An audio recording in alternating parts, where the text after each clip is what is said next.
When I was a child, I jumped off the third story of the building that I was living in with my mom while she wasn't watching and got the most interesting injury out of it.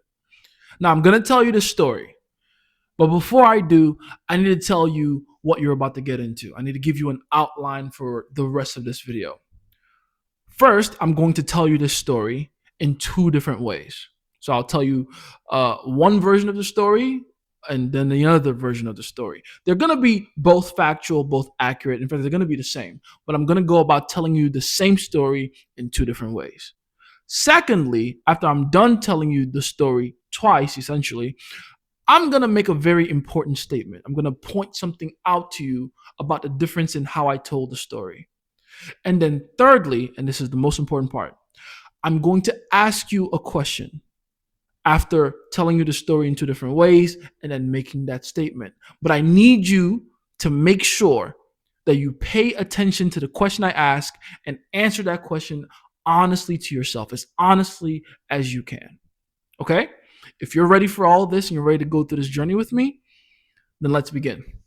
Okay, so this is a story, and this is how it kind of happened. Basically, my mom left me in the house one day. I was completely alone by myself. I was kind of missing her a lot, so I decided it would be a brilliant idea to go meet her again, but for whatever reason, I couldn't get through the front door, and I came up with the brilliant plan to jump off the veranda of the third story that I was on. I landed on the ground, and my mom, till this day, cries whenever I recite this story. That's the first way. Now, here's the second way I'm going to tell the story. I was 6 years old when my mom decided to homeschool me. Not homeschooling like a homeschool type of regular homeschooling. I wasn't a homeschooled kid. In fact, it was a summer break.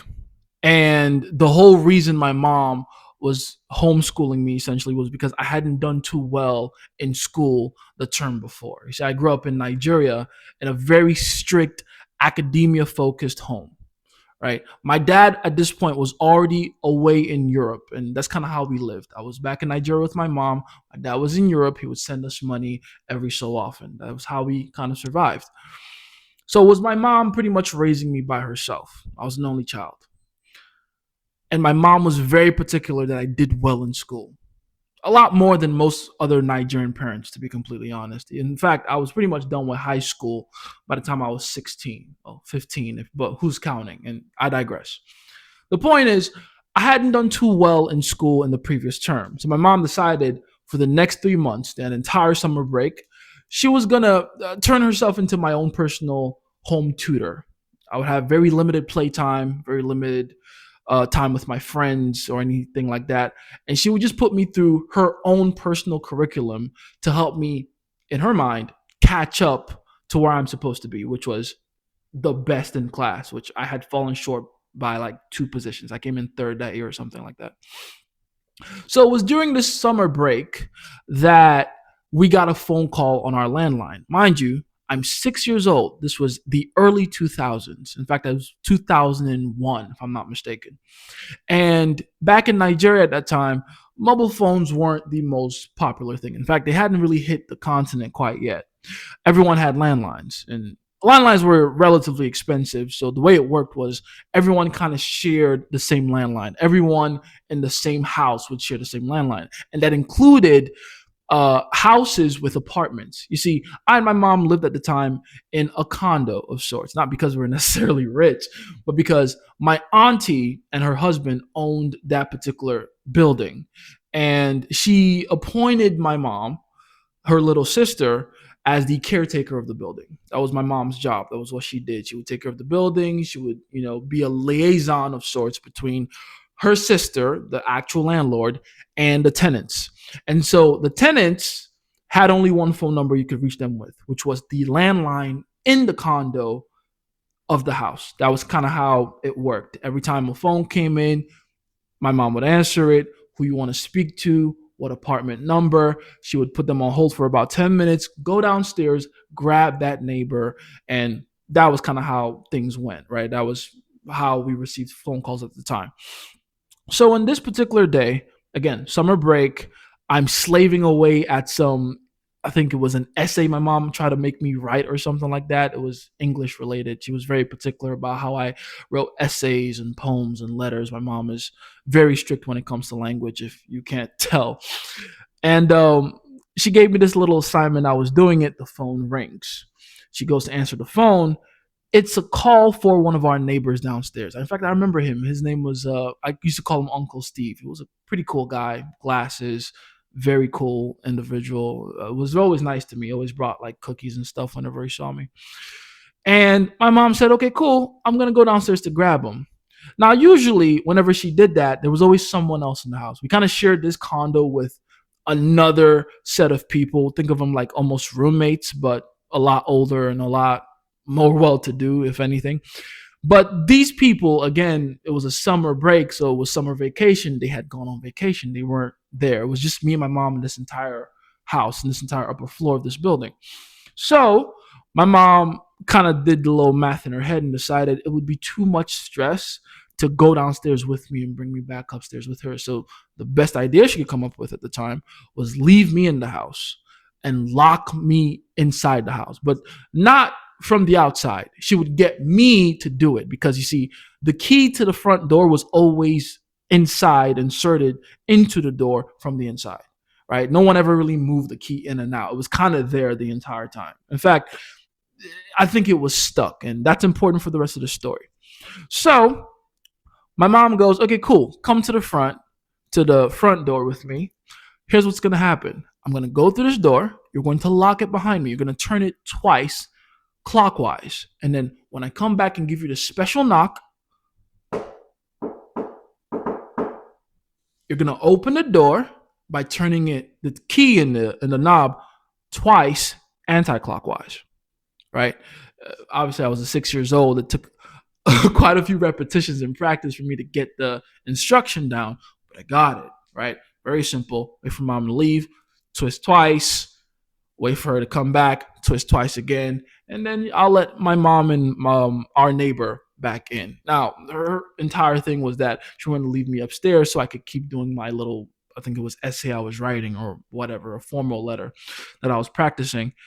I had no plans to do any of that. I didn't care, frankly, because again, 6-year-old kid, I was terrified of being alone and the dark.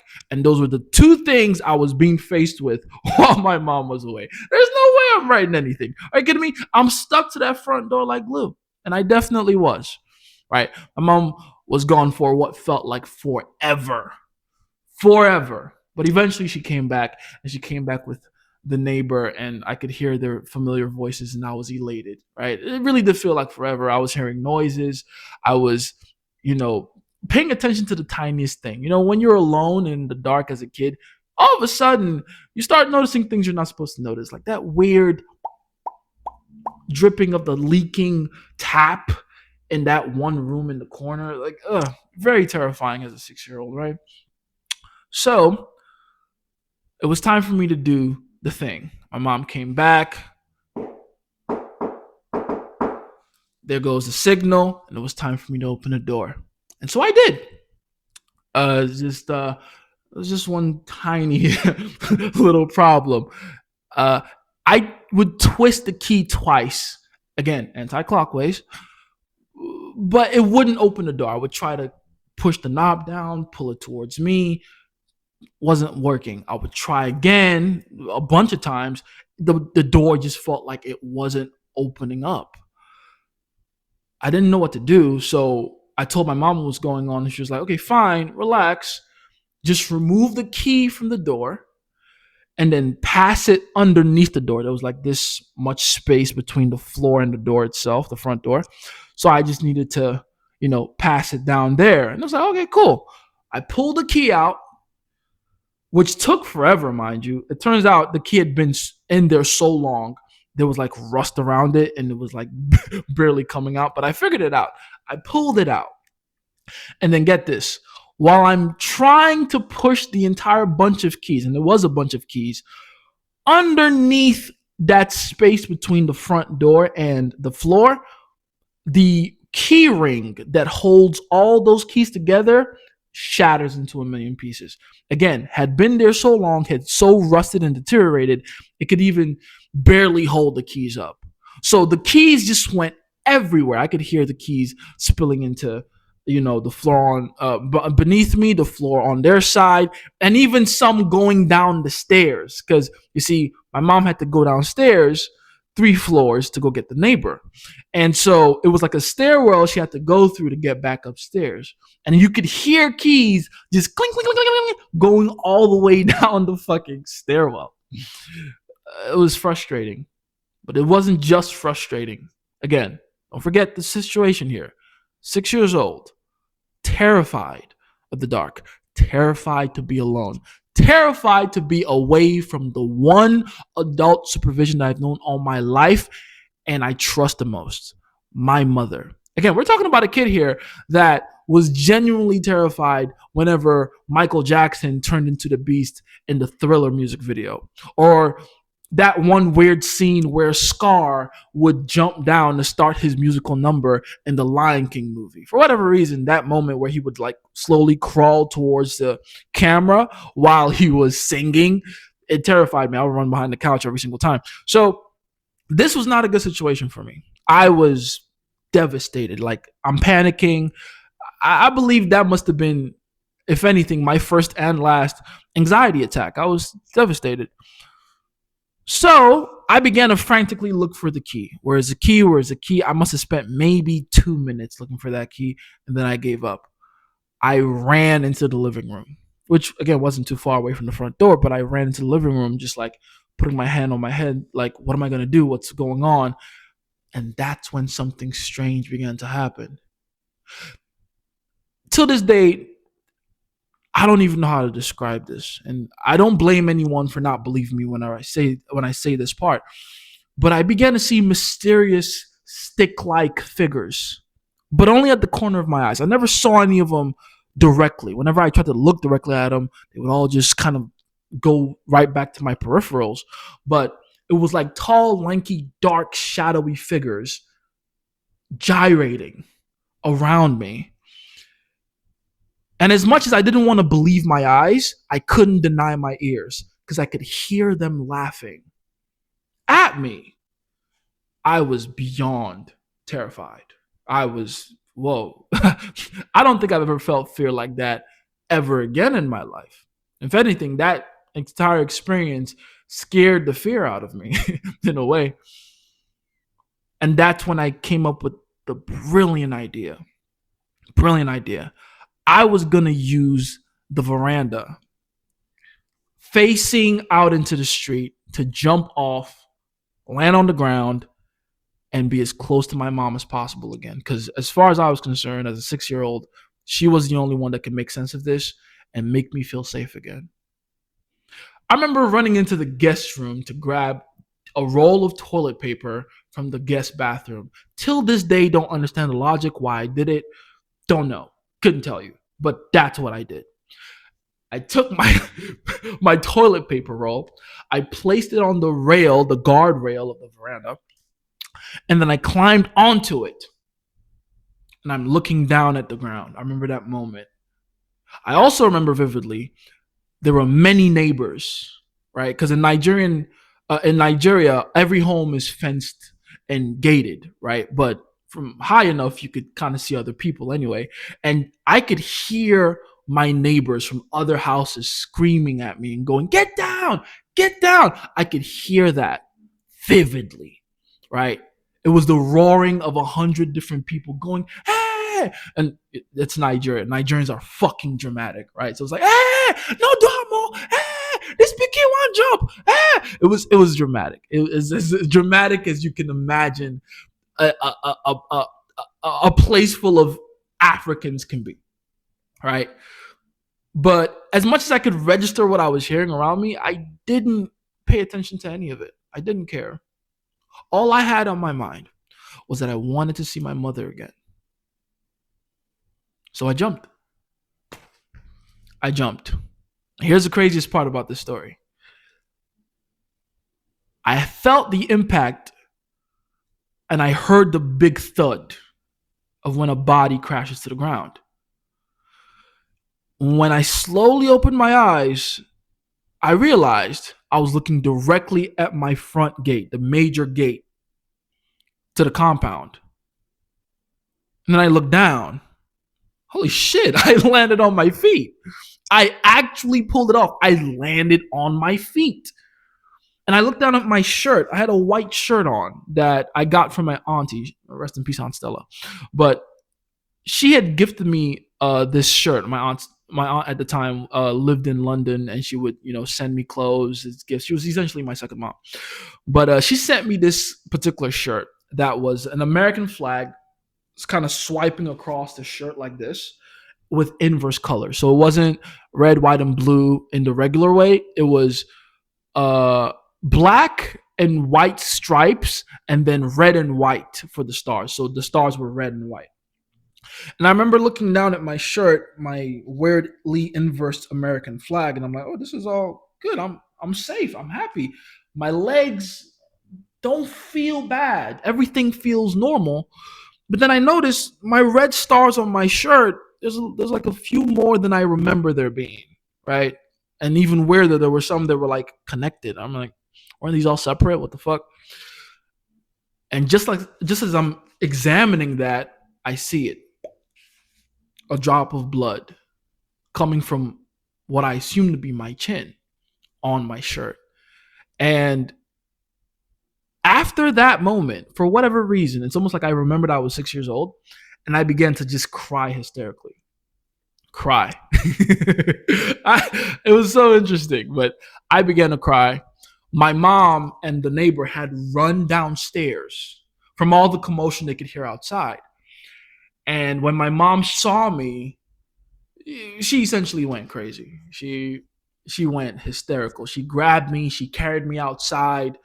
Um she was pretty much half naked from all the running hysterically she did, just screaming, my son, my son. It took a bunch of people, our neighbors, to run because they saw the whole thing happen, to run to our compound, grab my mother, rip me out of her hands, and stuff us both in the back of someone's car. It was someone's Mercedes, old school type of Mercedes, that go lucky happy Nigerian shit. And they drove us to the nearest hospital where I got 13 stitches on my chin, across my jawline, actually. And remember the doctors saying that I would never be able to grow a beard. Ha ha! Suck it! Suck it! Baba! What was his name? Dr. Oluwale? Yeah, look at that. How you like that, doc? What's up? How you feeling now? No, but the scar is still there. I push back my beard, you'll still be able to see it. But till this day, I don't know how I injured my jaw, though. I don't know how I injured my chin. I can't tell you because I jumped off. I landed on my 2 feet. There was nothing between where I jumped off from and the ground. It was air. How did I get hurt by air? And it was such a sharp, precise cut, too. Again, 13 stitches. They had to inject some anesthetic into my jaw from this side, and it was a whole thing. They were like sewing me up while I was watching. That in itself was a very interesting experience. But yeah, don't let my mom see this video because, again, like I said before, she will cry whenever this story comes up again. But that's the story. Now, here's my statement. Did you notice how differently you felt hearing the story the second time around as opposed to the first time around? Also, pay attention to the fact that I didn't really change up the story that much. Like the core information behind the story, I gave you in both versions of it. But one was very good in not just giving you more details that you didn't know before, but making you actually feel something, taking you through a journey of sorts, a rewarding journey, hopefully. If you're watching to this point of the video, I would assume it was, right? Now, here's my question. Again, be honest with yourself about what the answer to this question is. I told the story in 2 different ways. Do you now genuinely believe me to be inauthentic in the way I told it the second time around? Be honest. Do you feel like the second time around, the story was somehow embellished or was more of a lie or just anything that felt off about it? Or did you genuinely enjoy hearing the exact same information conveyed to you in a much different, more compelling, more exciting way? Now, if you enjoyed listening to the story the second time around, that means I did my job of storytelling. That is what we call that skill. That skill is called the skill of storytelling. And if you are watching to this point, it will be fair of me to say that I'm a good fucking storyteller. And yes, it is a skill I had to learn over a period of time. I had to get good at and practice. Now, again, answer this in your head. Does knowing this skill somehow make me inauthentic? Or the story I told about myself, which, by the way, in case you couldn't tell, a very personal story to me. I essentially gave you a piece of myself and experience. Does me having these skills to be able to convey this part of me, to make you go through the experiences that I went through, make me somehow less authentic? Me personally, I would argue it doesn't. If anything, it just bolsters up and enhances the experience of getting to know me better. And that, in my personal opinion, is the essence of game. That is the whole point of what game is all about. Not necessarily to make you look better to women, but to definitely make you more palatable, more enjoyable, and to give them a 360, 3D, multi-dimensional view of you, a more grounded, more real experience of you. That, in my opinion, is what game is all about.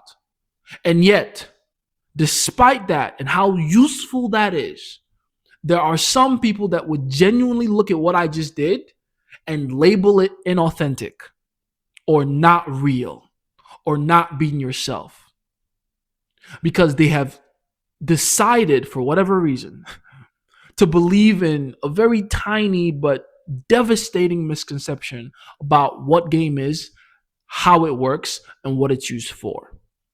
People genuinely believe that game and having game and using game is some kind of mask people wear of sorts. They thinking about it like some inauthentic cloak you cover yourself up with to hide all your imperfections.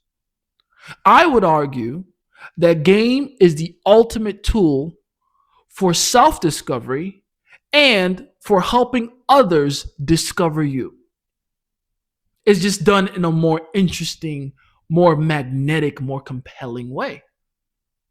The story I told is true. This is a very real life story from my life. I wish, and I tried my best before I recorded this video, I wish I could show you the medical report. My mom apparently, unbeknownst to me, threw it away. You know, it was part of um her way of letting go of the pain and hurt she felt that day, right? Because, you know, a mother goes through something like that, they begin to doubt if they're a good parent, you know, understandably so. From the way I told you the story, she genuinely carried for many years a lot of guilt about being a neglectful mother, right?